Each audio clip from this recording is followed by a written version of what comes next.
Les plus célèbres de nos tableaux cachent parfois de mystérieuses histoires, que ce soit dans leur thème, sombre ou énigmatique, par les personnages qu'ils représentent, ou bien plus simplement dans la création même de l'œuvre.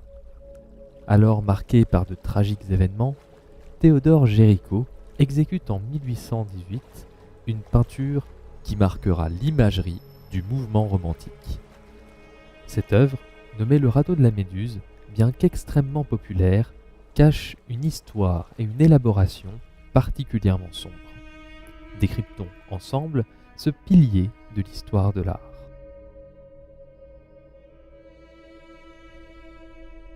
Le radeau de la Méduse est l'œuvre emblématique du peintre français Théodore Géricault. Alors âgé de 26 ans, il entreprend cette toile de 5 mètres sur 7. Une peinture gigantesque décrivant un fait historique à travers des symboles forts, provocateurs. Géricault, à travers son œuvre, met en lumière tout son talent de peintre. D'une finesse incontestable, le tableau est composé de manière à surprendre et horrifier le spectateur. Une désastreuse tragédie qui incarne le mouvement romantique, faisant éclater les passions, la force brutale de la nature, mais aussi la mort, explorée dans ses aspects les plus réalistes et écœurants. Cette toile, dérangeante par ses traits, l'est aussi pour son histoire, tristement célèbre à l'époque, celle de l'échec de la marine française. En juin 1816, la frégate au nom mythique de la Méduse fait route avec quelques autres navires vers le Sénégal. Leur objectif, transporter des troupes, mais surtout le personnel administratif afin de diriger la colonie. Le navire, qui transporte alors quelques 400 passagers, est dirigé par Chaumareix, un vicomte revenu d'exil et placé en tant que capitaine par le roi Louis XVII lui-même. Le principal problème est que Chaumareix n'a pas navigué depuis plus de 25 ans, un détail qui causera de nombreux problèmes techniques et cartographiques.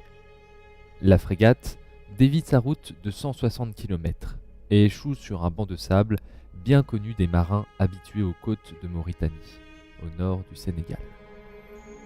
La Méduse, paralysée et malmenée par des décisions irréfléchies d'un capitaine peu expérimenté, s'embourbe dans les hauts fonds. L'équipage doit construire un radeau de fortune, car la Méduse n'avait pas suffisamment de barques pour évacuer l'ensemble de l'équipage. Le capitaine et d'autres hauts gradés se précipitent sur les barques afin de fuir le navire et arriver à bon port quelques jours plus tard. 149 personnes vont alors embarquer sur le radeau de fortune et vivre un véritable enfer. Le radeau est à moitié submergé car le poids des hommes le fait couler. Au bout de quelques jours, des premières révoltes éclatent sur le radeau, par manque de nourriture et d'espoir. Au 7e jour, il ne reste plus que 27 survivants, se battant pour les derniers vivres et dévorant leurs confrères quand la faim était trop importante. Le 13e jour, le brick nommé l'Argus repère le radeau. Seule une quinzaine de survivants y gisent encore. Géricault va passer plusieurs mois à entreprendre des recherches sérieuses au sujet de ce drame. Il ira à la rencontre de quelques survivants afin d'obtenir des détails de ce naufrage, de la vie sur le radeau durant les 2 semaines de cauchemar. On retient de ces dessins préparatoires la volonté de choquer le spectateur, de montrer une réalité crue, amère. Géricault ne va pas seulement interroger les rescapés du radeau, mais il va aussi, et cela par souci de réalisme, observer directement des cadavres. Il est alors au plus près de l'image sordide de la mort, des effets que l'on retrouve sur les peaux pâles, suintantes et sales. De même pour les visages, il va s'inspirer de marins, mais aussi de cadavres trouvés dans les morgues.